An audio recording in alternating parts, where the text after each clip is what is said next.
Hey Scorpio, it's Empress Rose here. Welcome to your reading. These are general readings, so we're going to take what works, leave what doesn't. And if I don't catch your storyline or wavelength on this reading, go check your other major placements. Major placements are Sun, Moon, Rising, and Venus. And we're going to start off with the Oracle of Mystical Moments deck, which is my favorite deck, but I'm trying to be careful not to get sick of it. And then we're going to move on to a more traditional tarot spread with the Santa Muerte deck, back for 2 weeks only. Maybe more, I don't know. But and then we'll get a little punctuation from the Wild Kuan Yin. All right, right off the bat here, Scorpio, what are we dealing with? Oh, I love it. The journey. This is a connection that you immediately see the long-term potential here. This could be a person, this could be a project, this could be a career direction, a job, something like that. But it has a lot of potential. You connect with it immediately. There's a little bit of a soulmate or recognition here. It's called the journey, and it's just beginning a journey. A lot of commitment is going to go into this journey. This has a companion deck later on, decades later, when you're still together. Either you and this job or you and this person are still together and working together and have grown up together. So this is indicating that you're probably going to be meeting something, or you're in a situation right now that you're recognizing that this has long-term potential and that this is part of your path and part of your life, and you're beginning that journey. This is part of your journey here. And then we have listen. This is a very deep listening. This is really fun because I was doing root meditation before I started today. So this is a lot about what that is, just, growing the roots from your feet into the earth. It's a very consensual process of where we're growing as people, but we're moving around rocks and things that aren't ready yet, things that are too hard or too difficult for us to deal with, and we're just moving very gently through sort of the subsurface of our psyches here, growing where we can grow, and leaving what's left later, because often the roots will grow so much that they just crush that rock very naturally. So we don't need to push things. This is not pushing. This is a gentle sort of listening for the path of least resistance, listening to ourselves. This is a resting vibe for the purpose of rejuvenation and resurrection, right? She's not dead, she's resting. So this is a very gentle vibe, very much listening to our bodies, very much listening to our inner being, and listening to what's going on beneath the surface, really. What's not being said. This card has a lot in it. What's not being said, and just that deep growth, and you're going to emerge from a period of rest, ready, and with more. You're going to be more grounded. You're going to be have a lot more understanding. So you're listening, and through that listening, you're growing. But it is a sense of not being out in the world, not pushing, not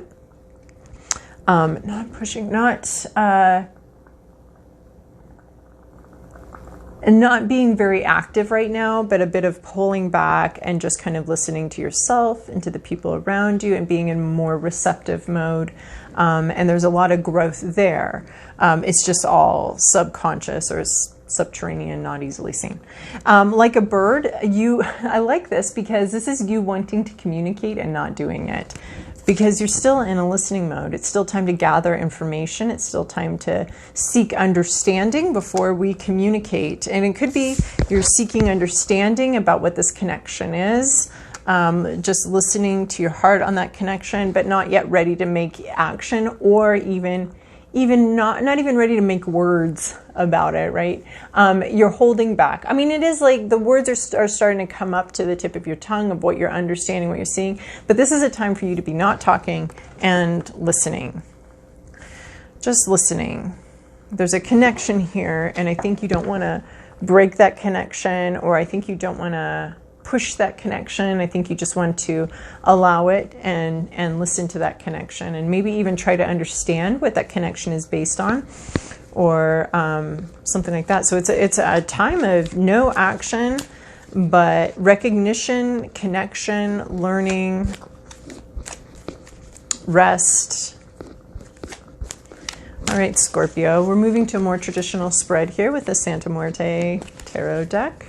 An old friend of mine has come back for some seasonal fun. Scorpio, this is your past, your present, your inner landscape, what's at issue, your environment, your to-do list, and your possible outcome. Your to-do list could not be better for this. Okay, but we'll go in order here. I'll just tell you got the moon for your to-do list, which is basically this. So, okay, in your recent past, you have the Hermit card. This is taking time alone, dealing with your inner demons. This one's definitely got some creepy crawlies in here. Dealing with your inner light. Where's your inner light taking you? Actually, I was saying this is like a death for resurrection, and here we have you're sleeping in your coffin. So a little sleepy vibe here.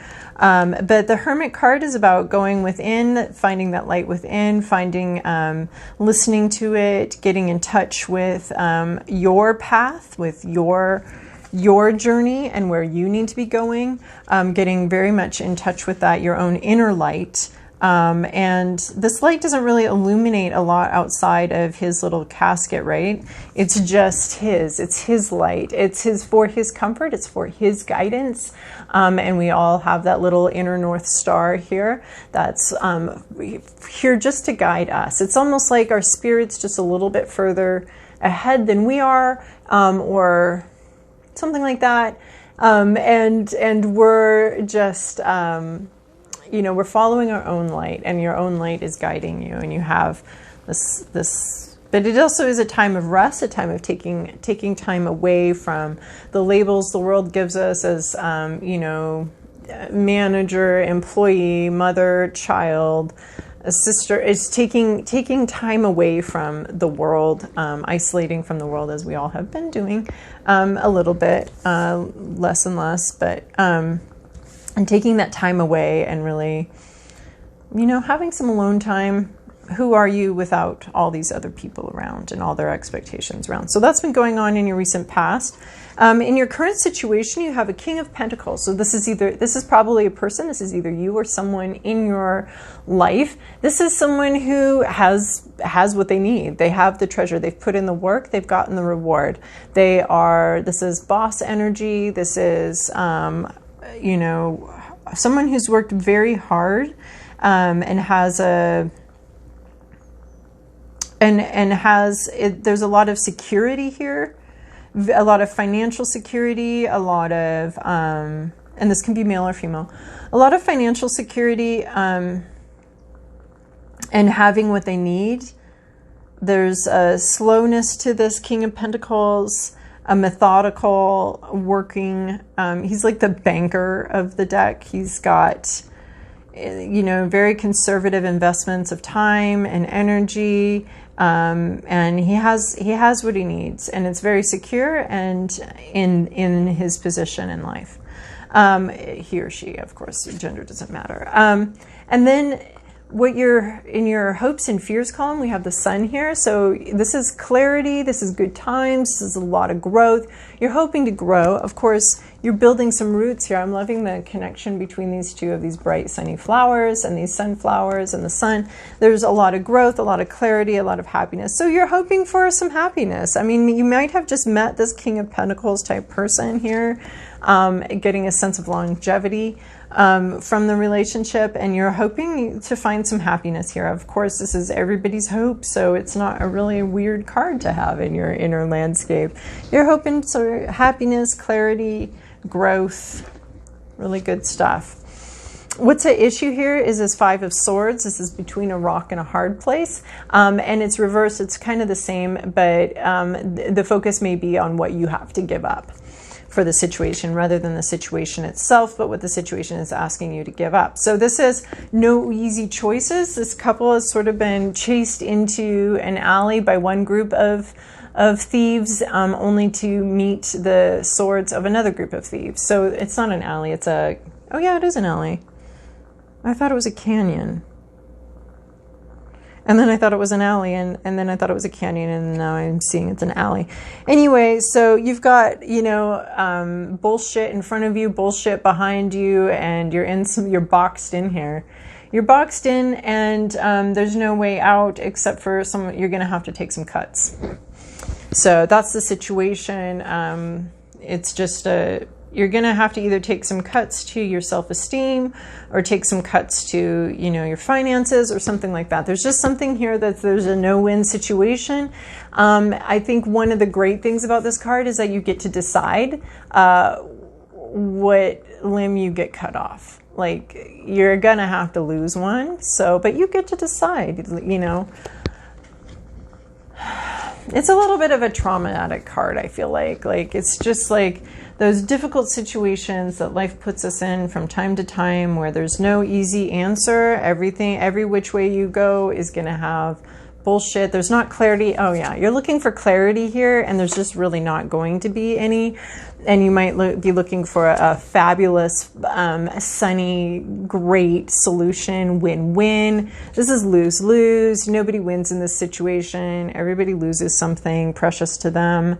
But what you were hoping for was some sort of clarity. You probably came here hoping for some clarity and some sort of simple, oh, why didn't I think of that kind of moment of like, oh, that solves everything. Oh my goodness, why didn't I see that before? This isn't that situation. This is a situation where you can think about it all you want and you're never going to come up with the perfect solution. I mean, that doesn't say you can't come up with the best solution. Obviously, you know, if I have to lose a limb, I'm losing my right arm because it's simply decorative and it can hold a card occasionally, but basically it's just useless. So, you know, would it be a problem if I lost my right arm? Yeah, it would. Would it be the end of the world? Not really for me, because I'm not really right-handed. And I think if there's a word for anti-right-handed, that's me. It's just like, it's like you're going to have to come up with the best possible solution, but it's still not going to be great, and you're going to end up losing something. So this is not going to happen here. This is what you were hoping for. That's not, this situation doesn't allow for that. Just in this situation, I'm not talking about every situation in your life or ever again. It's just a situation you were hoping for clarity. You were hoping for a win-win. That's not the situation you're in, and that's not the nature of it. So you can go ahead and stop trying to find a win-win here and just kind of accept that there's going to be some shitty stuff going down. Okay, so then we have this Nine of Swords energy in your environment. So this is a really interesting card for your environment. Here you are safe, but you're in charge in this environment. You're the person in charge of this environment. This is your psyche. So this is what I'm loving about this card here is we have we have multiple confirmations. We have the Hermit card. Here you are. Are you buried? You know, we have this hermit in his casket right here. You buried underground as if. And then we have Nine of Swords dealing with internal mental issues. And then we have the Moon card. So we have 3 cards confirming this vibe that we have in this Listen card. Listening to yourself, listening to your own North Star, taking some time out, some rest for the purpose of rejuvenation. And one of the things, so let's go back to this Swords card, this Nine of Swords card. It's typically the nightmare card, but here's what I see. I see a sanctuary, a religious, spiritual sanctuary. So we're dealing with spirit here. We're dealing with something there. We're dealing with a sanctuary. You are safe. You are safe. That's what this card always means, is you are physically safe. You're not actually going to lose an arm. But see, in this card, you're the priest. So you're the one in charge of this inner space, in charge of your psyche, in charge of what's supposed to be your sanctuary, the place that you're in charge of, the place where you choose your thoughts, the place where you choose what you think about, the place where you choose. You make these choices, right? But instead of making choices that make you feel good about what to think, you've created your own little nightmare here. You've stabbed yourself in the head. 9 times. So you are having a lot of difficulty with your thoughts. And this coming in your environment is also telling me, it could be telling me that you've spent way too much time in this hermit mode and you are way up in your head, and your environment may not be allowing you to discuss this, right? We're not discussing anything yet. Discuss this sort of nightmare situation that you have going on in your head, or your environment may be, and how could this not? This may be triggering a lot of anxiety and a lot of fears and a lot of uncontrolled thoughts, right? So this card is about mental hygiene, is about maintaining your thoughts, and you do have access to information and help. You haven't tapped it yet. There is a message for you here that's going to help you, right? But there's something about your environment that's either triggering you to in what should be your safe space, right? This is yours. You're responsible for everything that goes on in here after a certain age. You're responsible for that, right? And you can't help the programming that went in, but you can, from whatever day you realize it, you're in charge, you're in charge of what goes on here. I mean, for the most part, there's mental illnesses and there's chemical things, and it is a physical thing, right? Our brains are physical. And so there is a sense of not being in charge of the chemicals per se, and if you've had injuries there or anything like that, you're not necessarily in charge of that. But there's a certain measure where you're in charge of it, which is really funny because you're not, like, we can barely control ourselves. How could we control other people or control our environment or anything? We can barely control what goes on in here. Most of the time we can't, right? We cannot control what's going on in here. But we need to try. But this, something in your environment is triggering you to feel unsafe, which this is... to feel unsafe, to have anxiety. You're physically safe, but there's something here that's triggering you. It could be way too much alone time, way too much time up in your head here with this Hermit card sitting right underneath the Hermit card. So something in your environment is triggering anxiety, triggering fears. This card is here to say that you're safe. You're safe. And it's your own mind that's creating a sense of danger and pain. Your own thoughts are turning inward. Your anger has turned inward and is creating pain for you mentally, some mental anguish. So your to-do list is this Moon card. This is a deep self-reflection. Here we have you in this similar space. I mean, we've got the Hermit card and the Moon card. Both of these are talking about deep self-reflection. This is talking about subconscious issues. What's underneath all these fears? What's underneath all this anxiety? Where are these issues at? And then look, we've got the promise of these lily pads here. We're going to grow from this. We're going to grow from this muck, from this dirt. We got to take a good deep look into it, maybe take some time out. Here we have this right here. These are the same card basically. Taking some time out, grounding, self-reflection, listening to your inner self. That's also the Hermit card, listening to your inner self, listening to your psyche, and we don't want to be doing this, right? We're not causing ourselves pain. We're just looking and listening to ourselves, because I think ourself has something to say. We might be rushing to conclusions that are painful for us and painful thoughts, but just sitting with all those feelings, doing that inner work, that deep psychological work, this is interesting because Libra just got the same card. Doing the subconscious, listening to your subconscious. And, I was talking about subterranean subterranean stuff, listening to what's going on beneath the surface. And that's exactly what this Moon card is, listening to what's going on beneath the surface of your own self too, right? What aren't you saying? What aren't you dealing with? What aren't you...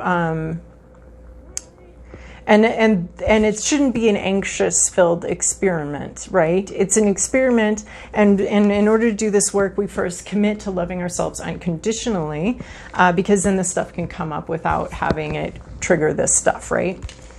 So no matter what you find down there that you may not like or may have been told, is horrible, or whatever issues. I mean, whatever issues you deal with, 98% of them aren't going to be like the worst of the worst. They're just kind of I don't want to say it's garden variety, like self-rejection, but I think, you know, with this card coming in here, that a lot of your fears about maybe even what's down there in your subconscious aren't well-founded. So that makes me think that we might be just dealing with some garden variety subconscious issues.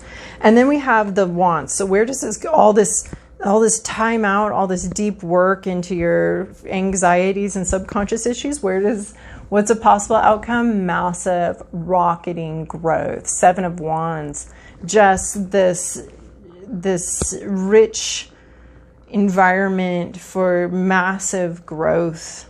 It's got this growth. We've got mushrooms here indicating that these trees, this massive forest just pops up. It's just massive amounts of growth. That's what in the 7 of Wands in this deck, that's what that is just a huge amount of growth almost overnight. It's so much growth that it's a little unsettling for everybody involved. But there's just a lot of growth. But that comes directly, I mean, and then we've got the lily pads here indicating that we're going to have some beautiful growth from this inner work too. So that's the focus for this week. I mean, that's the focus of our everyday lives, right? Is that inner work. We're always doing that. Always listening to what's coming up from the subconscious. But this is the focus for the week. So some of these readings are like perennially, like you can do this any day. They're evergreen, right? There's just like, this is always something that we're always dealing with and working with, subconscious issues, bringing them up, anxieties, fears, growth. But this is just the focus for you this week. There's something, I want to say, in the air. Spirit is saying it's time to focus on this issue. Oh, I love this one. So here we go. It's never too late. Here's what I'm really loving is we have the sunflowers and we have the sunflowers. So we have some really nice echoing confirmation here. Love that. This is, you know, finding a new path. And there's messages here from Spirit, finding a new way. It's called It's Never Too Late. If you've forgotten who you are, know that your true self has not gone away and never will. Underneath every layer of conditioning, under all the twisting and turning to trying to fit into some shape to please others, that's a lot of what this work is like what parts of your subconscious have you rejected because you were told to reject them and you were told that they were unlovable. Twisting and turning, trying to fit into some shape to please others, your true self remains true, ready, and waiting to rise up in original gorgeousness and glory. It is never too late for you to choose to be you. I could not have come up with a better card to end this reading with. All right, Scorpio, I always love your readings. I hope you guys have a wonderful week. Thank you so much for your likes and your subscribes and your comments.